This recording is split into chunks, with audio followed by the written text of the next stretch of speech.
التتويج يحضرون الآن لمتابعة هذه المباراة الهامة بين فريقي الوداد البيضاوي وحسنية أكادير. لأن دون شك تتوصلكم الأصداء ديال هذه المباراة الهامة، وكما قلت مقابلة السنة، ويمكن أن يحسم فيها هذا اليوم لقب البطولة في حالة فوز فريق الوداد البيضاوي. أما في حالة فوز حسنية أكادير فستبقى الدورة الأخيرة هي الحاسمة، وهي التي ستبين أو ستعطينا الفريق الذي سيفوز ببطولة هذا الموسم. المرمى هناك بشتوي، بقية اللاعبين هناك كحارس ثاني المياغري رشيد دلال، سيلا اليون، ميساو، ومحمد الفتحي. المدرب هو السيد فاخر. اذا بالنسبه لطاقم التحكيم هناك في حكم الوسط هو الرويسي. تلقت اذا المقابله الان حكم الرويسي يساعده كل من دريس حركي، عبد الرحيم التايب، والحكم الرابع هو السيد ابراهيم بوحزمه. اذا انطلقت هذه المباراه الهامه بين فريقي حسنية رفاف اتجاه إميرسون. تدخل ديال احد المدافعين اكجا، كرة تتفشيل عند كورنيا هجوم لفائدة فريق حسنية أكادير في اتجاه حمو محال اقتحام وجانبية سديدة جيدة ديال حمو محال. هذه كانت أول فرصة، أول محاولة جيدة في هذه المباراة من طرف اللاعب حمو محال. لاحظوا كانت كرة أرضية جميلة جيدة، ما مشاتش بعيد قريب. إذا ضربة خطأ الآن لفائدة فريق حسنية أكادير. نفذ الخطأ، تتجاوز المربع العمليات، ضربة رأسية، تدخل ديال طلحة تيجي الشرط قايم بحراسة حمو محال. وهناك خطأ واضح وأول إنذار في هذه المباراة لعبد اللطيف أكجا من فريق الآن يستعيد لتنفيذ ضربة خطأ لفائدة فريق الوداد بن شريفاتي. قذاف كرة أرضية لكن تدخل ناجح، وهجوم ضد الآن بواسطة العلولي. كرة طويلة في اتجاه حمو محال، شعبل بها، تدخل ديال طلحة وتيجي أخيرا بن شريفة وتبعد وتتعطى الآن. إذن ضربة خطأ الآن لفائدة فريق حسنية أكادير. نفذ الخطأ، كرة عالية في اتجاه أكجا ما تمكنش منها. التدخل ديال طلحة تيسرجوا اللاعبين ديال فريق حسنية أكادير من الجهة اليسرى، خطيرة تمرر، والتدخل ديال طلحة وأخيرا قذف حمو محال، وتيجي أخيرا أبرامي تبعد كرة.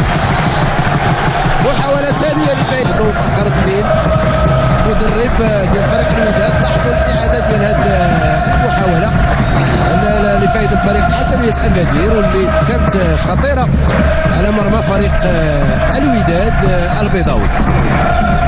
ثاني محاولة ثاني فرصة خطيرة في هذه المباراة لفائدة فريق حسنية أكادير في هذه الجولة الأولى. وضربة خطأ الآن لفائدة فريق الوداد بواسطة لفريق حسنية أكادير.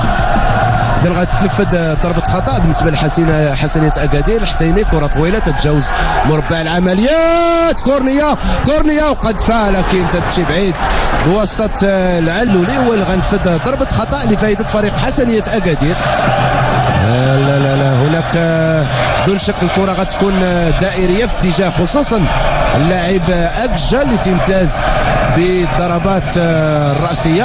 إذا العلولي تمرر خطيرة، إذا ضربة زاوية. لاحظوا الإعادة، كان ضربة تحاول لراوغ تمرر كرة أرضية. دائما الكرة عند طلحة في اتجاه إميرسون، تدخل ديال سيلا تيسرجوا اللاعبين. إميرسون هذا هجوم لفائدة فريق الوداد. إميرسون شامل بها تمرر عند ربيع العفوي، عطفة قوية ديال ربيع العفوي، تضرب العارضة. أول محاولة جميلة ديال فريق الوداد في هذه الجولة. لاحظوا الإعادة كانت قذفة مركزة تضرب العارضة بواسطة ربيع العفوي. هذه اول محاوله لفائده الوداد، اول محاوله خطيره لفائده فريق الوداد في هذه الجوله فائده الحسنيه. لا لاحظوا كانت قذفه قويه ومركزه لكن ضد البيضاوي. لاحظوا هناك حراسه فرديه على كل اللاعبين. اذا العلولي هو اللي غينفذ ضربه خطا بالنسبه لفريق حسنيه اكادير. العلولي ترفع الكره ديالو للتدخل ديال الحارس، وكذلك اللويسي تترجع الكره مره اخرى عند العلولي. دائما الكره عند فريق حسنيه اكادير. دلال غادي يقذف كره عرضيه وزاويه، تسديده جميله، محاوله جميله من بعيد من طرف اللاعب رشيد دلال. يخرج الحارس يقطع الكره وتمشي الكره للزاويه. اذا زاويه الان لفائده فريق حسنيه اكادير. تنفذت زاويه دائريه، تدخل ديال طلحه اللويسي اللي فائده فريق حسنيه اكادير.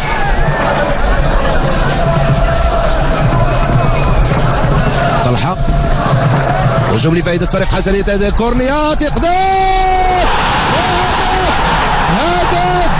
هدف ديال اللاعب كورنيا، الهدف الاول في هذه المباراه.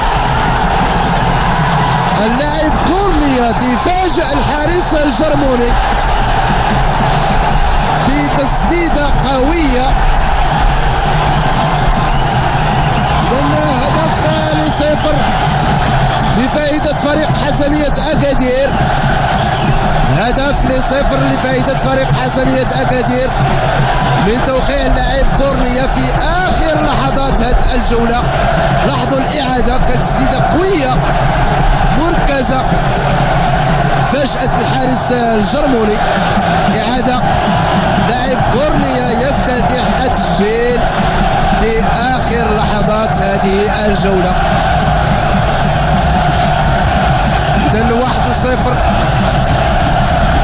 بدون شك تتوصلكم الاصداء ديال الجمهور الغفير اللي تتجاوز 17,000 متفرج، وهذا رقم قياسي على من حيث عدد الجمهور. لتعرفوا الان هذا الملعب ملعب الانبعاث بمدينه اكادير، ولعل الصور توضح مدى هذا الرقم القياسي.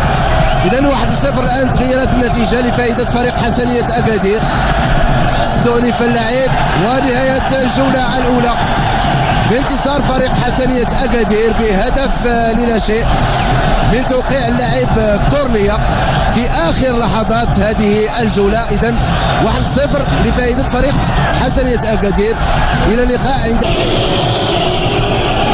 الحكم تحاول ينظم الحائط والمسافه كذلك القانونيه.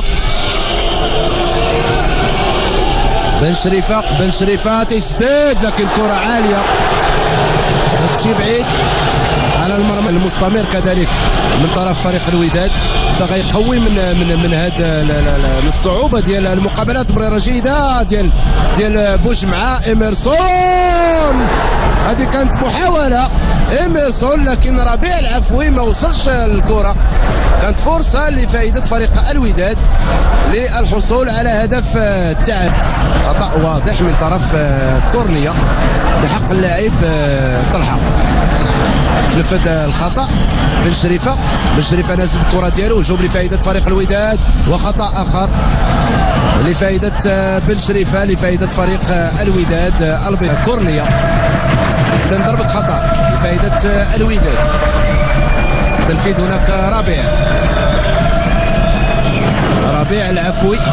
تلاحظوا الصراع اللي كاين على مستوى الدفاع. كره طويله لكن تدخل ديال سيلا تخرج كره الزاويه لفائده فريق الوداد. ضربه زاويه الان.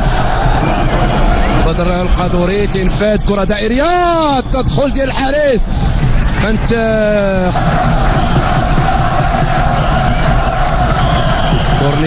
كورنيا تمر في اتجاه العلولي. امام القادوري هجوم لفائده حسنيه اكادير. عمليه ممتازه بوسط العلولي. قوية بوسط العلولي تضرب العارضة. عملية ممتازة. لاحظوا الإعادة، تسديدة قوية تضرب العارضة ديال الحارس الجرموني، حارس فريق الوداد. العلولي كذلك من اللاعبين، من أبرز اللاعبين في صفوف فريق هذا. هجوم لفائدة فريق الوداد البيضاوي. دائما الكرة عند فريق الوداد البيضاوي، وهناك حكم يقول بأن هناك ضربة زاوية لفائدة فريق الوداد. عارف تمرر في اتجاه بوجمعة، هجوم لفائدة فريق الوداد. بوجمعة تحاول يراوغ، تيسترجعوا اللاعبين ديال فريق حسنية أكادير وكذلك فريق الوداد. الرتباوي أيت العارف تحاول يراوغ، غادي يسدد أيت العارف اللي في الدورة السابقة في آخر لحظات المباراة تسجل لفائدة فريق الوداد هدف ديال الفوز. مباراة قوية جدا بين الفريق. اللاعب أدج غيدخل باش يستأنف اللاعب مصطفى أو شريف، تنفذ ضربة خطأ لعند بن شريفة. كرة طويلة في اتجاه الرتباوي دائما عنده الكرة، تمرر لكن تيجي أخيرا السنغالي سيلا وتبعد الكرة الشرط لفائدة فريق الوداد. صيري هو اللي غينفذ شرط بالنسبة لفريق الوداد.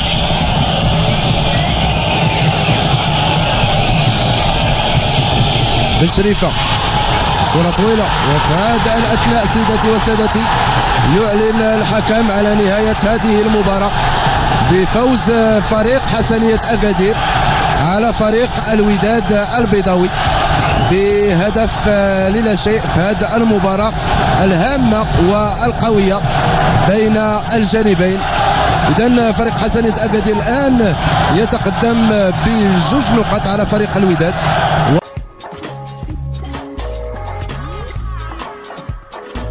إن أعجبك الفيديو لا تنسى الإعجاب والاشتراك في القناة.